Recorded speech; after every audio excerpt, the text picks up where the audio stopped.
जिसे नौकर समझा वही निकला अरबों की कंपनी का असली मालिक। बनी हुई घटना। मुंबई की सबसे ऊंची और आलीशान कॉर्पोरेट इमारतों में गिनी जाने वाली रॉयल ग्रुप ऑफ इंडस्ट्री की उस सुबह हर चीज हमेशा की तरह चमक रही थी। शीशे से बनी इमारत सूरज की किरणों में किसी महल जैसी दिखाई दे रही थी। पार्किंग में करोड़ों रुपये की गाड़ियों एक एक करके आ रही थी। सिक्योरिटी गार्ड हर आने वाले को सलाम कर रहे थे। उसी पार्किंग के एक कोने में सफेद बालों वाला लगभग 70 वर्ष का एक बुजुर्ग साधारण सी वैलेट पार्किंग की यूनिफॉर्म पहनकर खड़ा था। उसके चेहरे पर गजब का सुकून था। आंखों में अनुभव की गहराई और होठों पर हल्की सी मुस्कान। उसे देखकर कोई भी यही समझता कि वह वर्षों से वही वैलेट का काम कर रहा है। तभी अचानक तेज रफ्तार से एक समसमाती लाल रंग की विदेशी स्पोर्ट्स कार पार्किंग में घुसी। कार इतनी तेजी से रुकी कि टायरों की चीखती आवाज पूरे परिसर में गूंज उठी। कार का दरवाजा खुला और लगभग 30 साल का एक युवा कर्मचारी बाहर निकला। महंगा सूट, ब्रांडेड जूते, लाखों की घड़ी, आंखों पर काला चश्मा और चेहरे पर ऐसा घमंड जैसे पूरी कंपनी उसी की हो। उसने जेब से कार की चाबी निकाली और बिना सामने देखे उस बुजुर्ग की तरफ उस तरह बैंक फेंक दी जैसे किसी इंसान की तरफ नहीं बल्कि किसी नौकर का पर कोई बेकार चीज फेंक रहा हो। चाबी जमीन पर गिरकर दूर उड़ाई गई। आसपास खड़े कुछ लोग सब कुछ देख रहे थे, लेकिन कोई कुछ बोला नहीं। युवक ने उसी आवाज में कहा, अबे नीचे से उठा, इसी काम की तनख्वाह मिलती है तुझे। और सुन, मेरी कार मेरी जिंदगी से भी ज्यादा कीमती है। अगर एक खरोच भी आई तो तेरी पूरी जिंदगी की कमाई भी उसका नुकसान नहीं भर पाएगी। ध्यान से पार्क करना, समझा? पूरे पार्किंग एरिया में सन्नाटा सा गया। बुजुर्ग ने एक पल के लिए उसकी तरफ देखा, फिर बिना एक शब्द कहे धीरे से झुककर चाबी उठाई। उन्होंने सिर्फ इतना कहा, चिंता मत करना बेटा, तुम्हारी गाड़ी सुरक्षित रहेगी। युवक गुस्से से बोला, मुझे बेटा मत बोलो, अपनी औकात में रहा। इतना कहकर वह मोबाइल पर बात करता हुआ अंदर चला गया। बुजुर्ग ने फिर भी कोई जवाब नहीं दिया। उन्होंने बड़ी सावधानी से कार पार्क की, लेकिन तभी कुछ ऐसा हुआ जिसकी किसी ने कल्पना भी नहीं की थी। अचानक कंपनी के मुख्य गेट पर सिक्योरिटी अलर्ट बज उठा। कई काली लग्जरी गाड़ियां एक साथ अंदर आई। पूरा स्टाफ सतर्क हो गया। हर कर्मचारी सीधा खड़ा हो गया। सभी समझ गए कि कंपनी के चेयरमैन आने वाले हैं। 20 वाली कार रुकी, दरवाजा खुला। देश के सबसे बड़े उद्योगपतियों में गिने जाने वाले कंपनी के मालिक बाहर उतरे। करोड़ों की कंपनी के मालिक का चेहरा देखते ही सभी कर्मचारी झुक गए। लेकिन हैरानी की बात यह थी कि उन्होंने किसी अधिकारी या मैनेजर की तरफ नहीं देखा। वे तेज कदमों से सीधे उसी बुजुर्ग की तरफ बढ़े जो अभी अभी एक और कार पार्क करके लौटे थे। अगले ही पल ऐसा दृश्य बना कि वहां मौजूद हर व्यक्ति की सांसें रुक गई।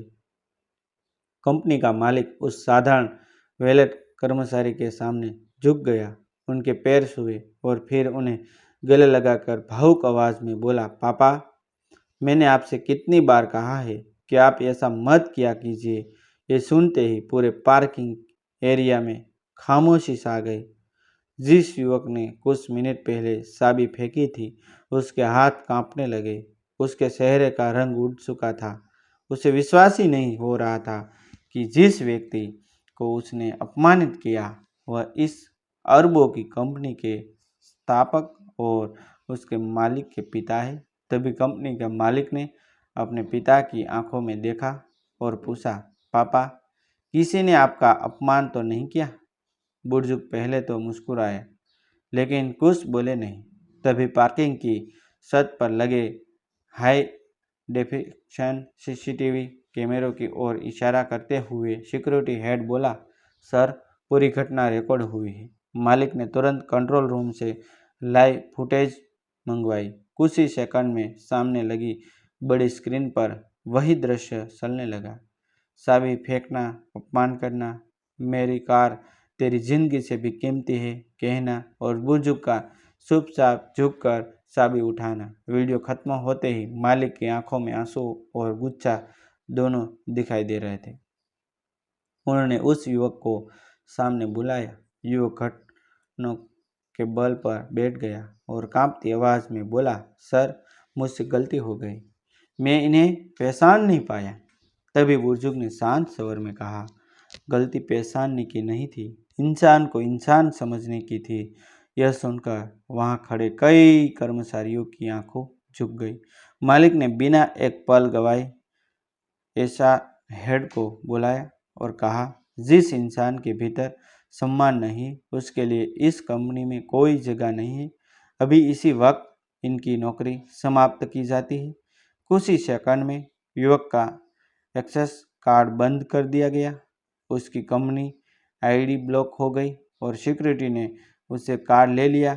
लेकिन तभी कहानी में एक और ऐसा मोड़ आया जिसने सबको अंदर तक हिला दिया।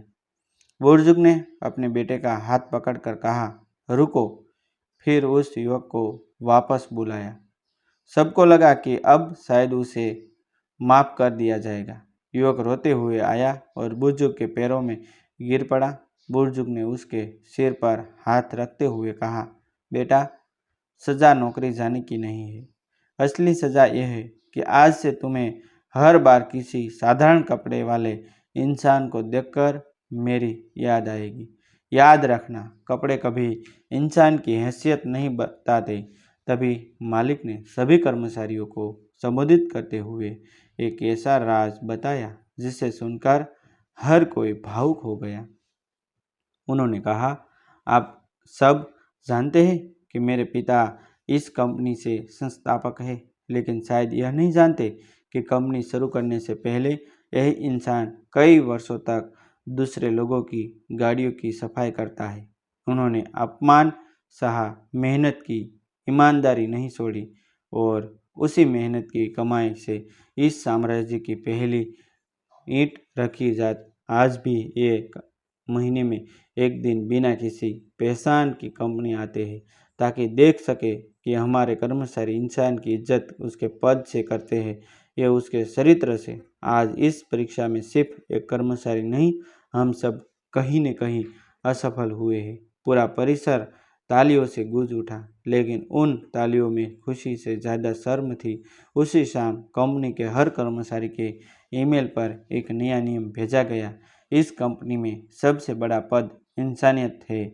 जो किसी कर्मचारी, गार्ड, ड्राइवर, हाउसकीपिंग स्टाफ या वैलेट का अपमान करेगा, उसके लिए यहाँ कोई स्थान नहीं होगा। उस दिन पार्किंग में गिरी हुई एक छोटी सी चाबी ने सिर्फ एक कार का दरवाज़ा नहीं खोला था, उसने सैकड़ों लोगों की सोच बदल दी थी। और जिस युवक ने कभी कहा था कि मेरी कार तेजी जिंदगी से भी कीमती है, वही कुछ घंटों बाद कंपनी के बाहर अपना सम्मान हाथ में लिए खड़ा था।